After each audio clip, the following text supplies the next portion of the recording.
Hello, welcome back to Watchmen issue 5 review. This is about take 65. So today I'm going to be doing a review of Fearful Symmetry, issue 5, chapter 5, as it's known in the trade paperback.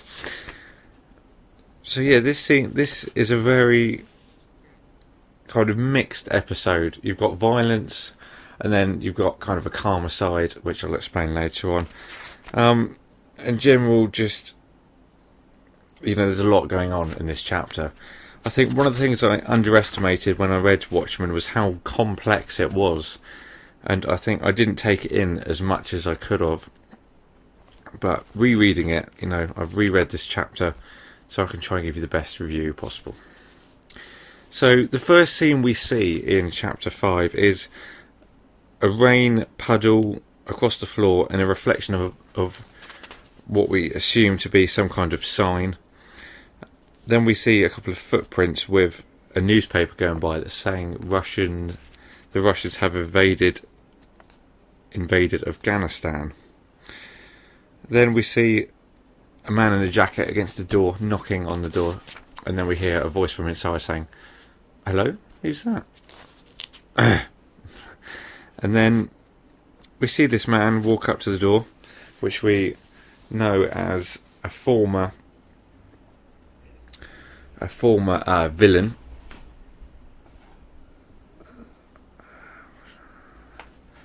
which is Monarch's apartment.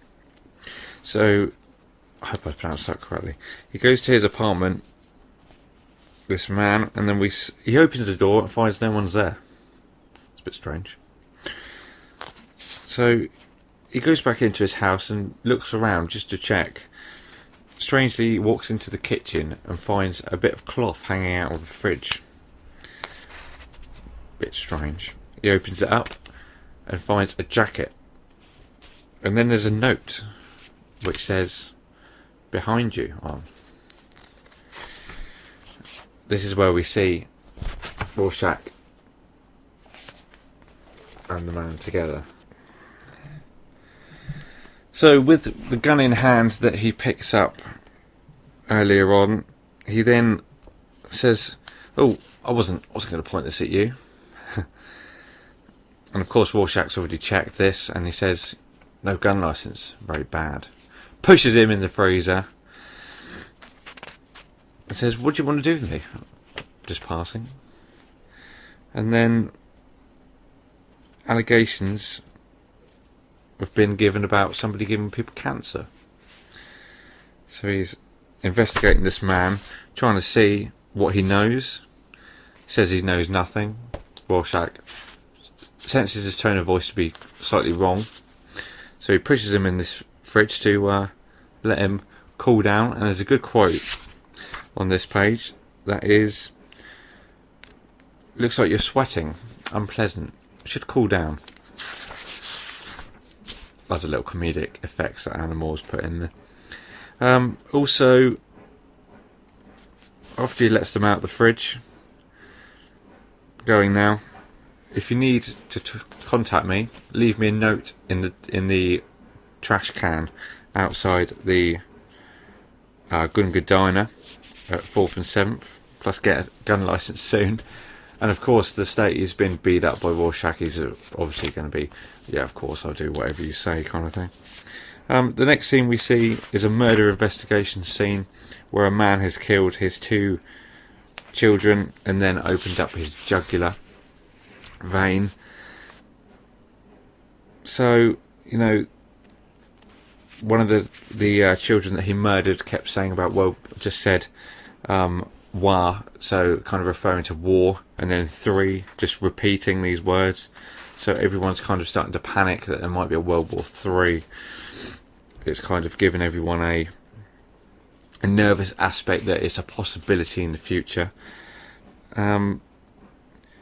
So they decide that there's going to be a few more murders like this. Then they decide to go and get some breakfast. So, you know, there's not a lot of information in that scene regarding that, so those police officers move on to the diner to get some food. The next part we see is the news vendor. classic news vendor man. So yeah, and then also we see another part of the, his friend or partner he's with. He's got his comic book he's reading about the man on the beach, slowly starting to make a raft to try and make his escape, using dead bodies that have got lots of gas in to help the raft float, which is a bit strange. From this he learns, the boy that's reading the comic has learnt that you can make a raft using dead bodies because of the gas, which is rather an odd thing to think about, but I suppose it could be used in real life as well. So we've got this scene where we have this man, stomach filled with raw meat, gallblood caked upon my chin. As I drifted towards Davidstown, my home was there. Nothing would take it from me. So he's set on getting back to his hometown, basically. So this is the comic in kind of the comic in the comic. So, Watchmen's comic inside a comic section. So the next scene we have is Silk Spectre and Night Owl in the diner. They decide to leave, and because Dr. Manhattan has left to go to Mars in the previous chapters, Silk Spectre has got nowhere to go, nowhere to sleep. So Night Owl offers a place for her to stay, and they kind of both say, we couldn't impose and things. And they said, well, we're both leftovers, so we'll be fine together, kind of thing. And then suddenly we go back to Rorschach, his journal, woken up at 11 by some shouting outside, fallen asleep with his mask on, which is not a very good idea. Needs to be more careful with what he does, because he can't be giving away who he is. He then makes his way to the diner, where he sits waiting for any notes that pop into the trash can from the previous conversation he had with Monarch. So after a while, he notices an elderly person go by, and there's some other people with candy wrappers. Nothing that's hot that sticks out like a sore thumb as a note. So we then skip onto a totally different scene.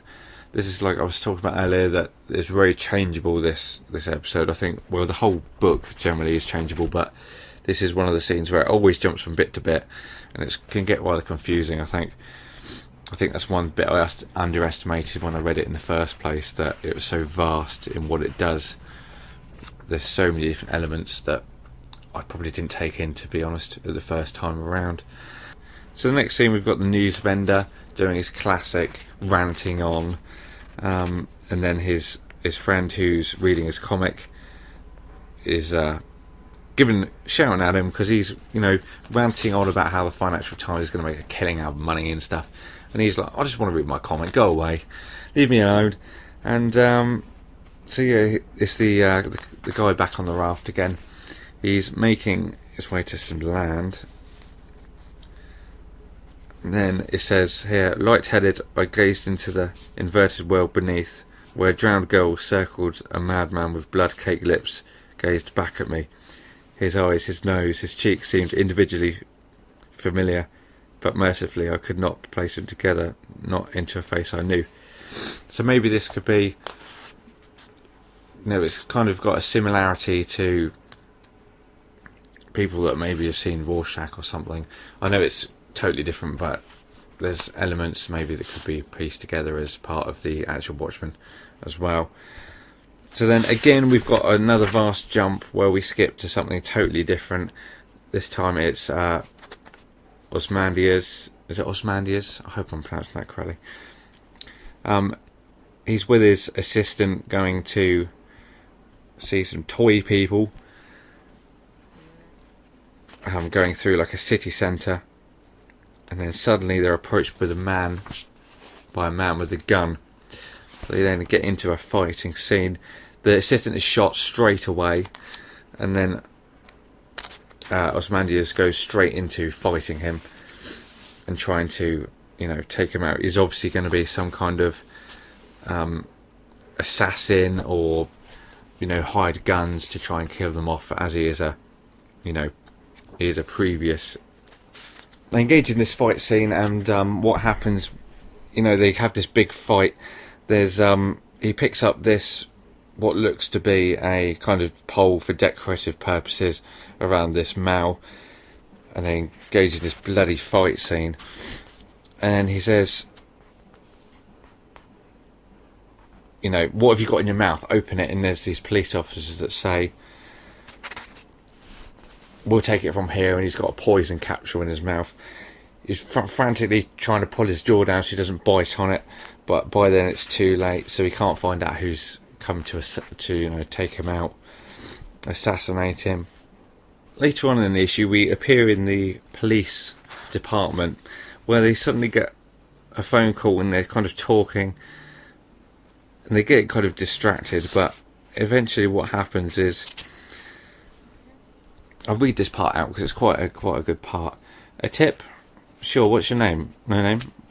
Huh, that's okay. It's acceptable. So what do you have? Raw what? Did you say shark? Raw shark? Why should I want to know where to find raw shark? Raw shark. Okay, and then they just kind of breeze out. Damn right it was.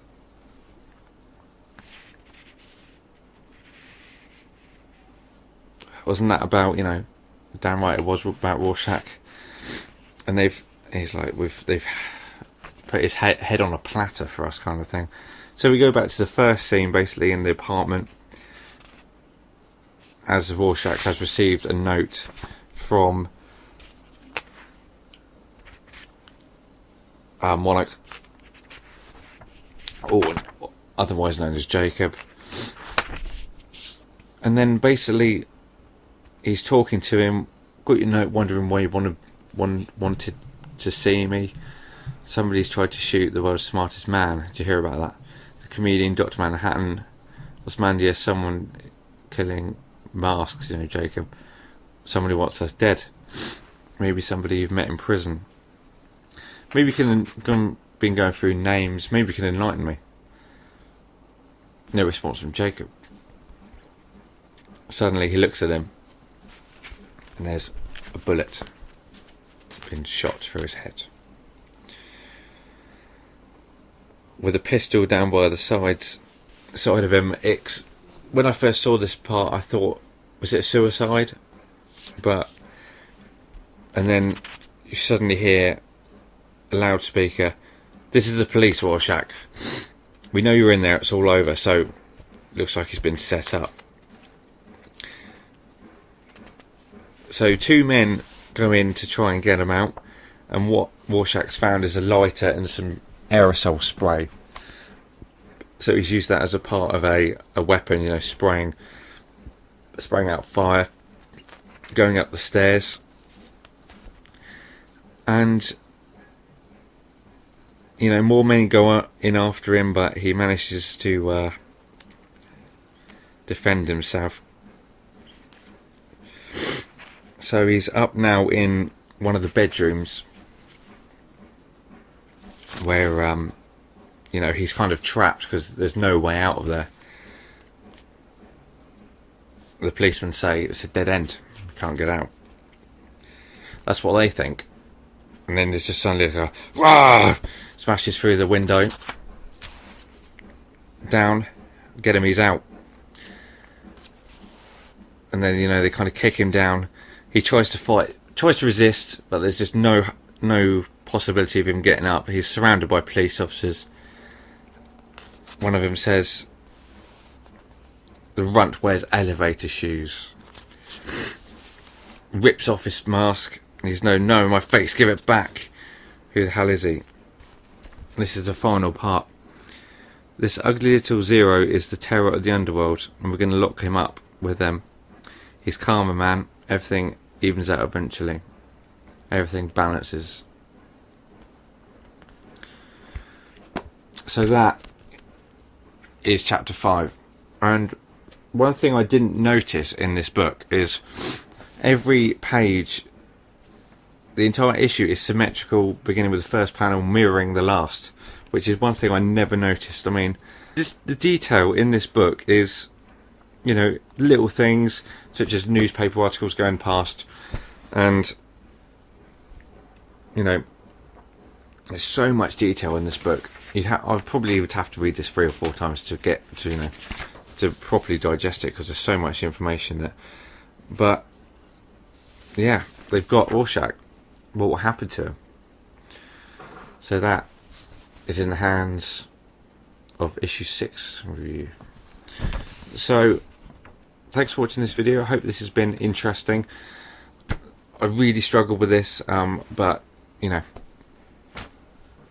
it's such a vast book. There's a lot to take in. So hopefully this has been enjoyable to watch. Definitely not on par with Howler Mouse, Agent 42Q, Ghost Critic, anyone. Minutia Minute. I just struggle with this so much. But thank you for watching, and I will see you in the next video. So yep, there's a bit at the end of the video. This is less formal now, but I just needed to say that I struggled so much with this. It was ridiculous. I struggled so much. I just, as you can tell in that video, I was just reading it out because I didn't take it in when I read it. Definitely didn't take it in. It's so much more complicated than I thought it was, this book. But hopefully, you know, did an alright job of it. You know, got all the proper stuff out, proper equipment out to record this. You know, got a microphone here. You can't see that. But yeah, hopefully, you know, it's been quite a good review. Yeah, I don't know, but we'll see. So yeah, look, got the proper recording stuff out and everything like that. Trying to make it better. Hopefully the editing will help me, but who knows. So thank you for watching, and yeah, I hope this has been alright. See you next time.